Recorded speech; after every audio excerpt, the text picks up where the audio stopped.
दोस्तों, क्या आपने कभी सोचा है कि एक इंसान शवों के साथ क्यों रहता है? क्या श्मशान में साधना करने वाले अघोरी साधु सामान्य इंसानों से अलग होते हैं, या यह हमारी कल्पना का परिणाम है?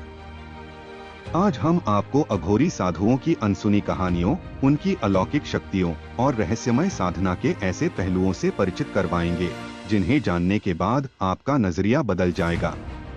अघोरी साधु भारतीय साधु परंपरा का हिस्सा हैं, जो भगवान शिव के अनुयायी हैं। इनका नाम अघोरी इसलिए पड़ा क्योंकि वे अघोर अर्थात भय, भेदभाव और द्वेष से परे हैं। अघोरी साधु संसार की माया और भौतिक सुखों को त्याग कर मोक्ष की प्राप्ति करना चाहते हैं। उनका मानना है कि भगवान शिव के सबसे करीब पहुंचने का मार्ग अघोर साधना से होकर गुजरता है। श्मशान को अघोरी साधना का केंद्र माना जाता है, क्योंकि यह जीवन और मृत्यु के सत्य को दर्शाता है। शव उनके लिए साधना का माध्यम होते हैं, जिससे वे अपने डर को खत्म कर सकें।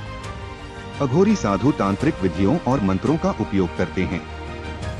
उनकी साधना से जुड़ी कई अलौकिक शक्तियों की कहानियां प्रचलित हैं। कहा जाता है कि वे भविष्यवाणी करने, शरीर से आत्मा अलग करने और लोगों को ठीक करने की शक्ति रखते हैं। अघोरी का भोजन और रहन-सहन आम इंसानों से बेहद अलग है। वे कच्चा मांस, यहाँ तक कि शव के अवशेष तक खाते हैं। यह सब उनकी साधना का हिस्सा है।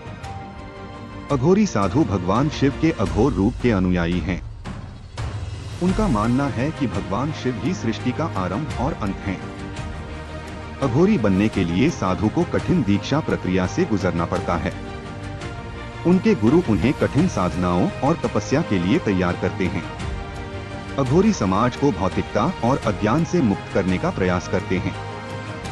हालांकि उनकी साधनाएं और जीवन शैली अक्सर लोगों के लिए भय का कारण बनती हैं। वैज्ञानिक दृष्टिकोण से अघोरी साधना को मनोवैज्ञानिक और तांत्रिक शक्ति का संयोजन माना जा सकता है। अघोरी साधुओं का अंतिम लक्ष्य मोक्ष प्राप्त करना और शिव के साथ एकत्व में विलीन हो जाना है। अघोरी साधु हमें यह सिखाते हैं कि संसार के हर पहलू को, चाहे वह कितना भी डरावना क्यों न हो, स्वीकार करना चाहिए। उनके रहस्यमय जीवन में छिपा है एक गहरा सत्य, जीवन, मृत्यु और मोक्ष का अनंत चक्र।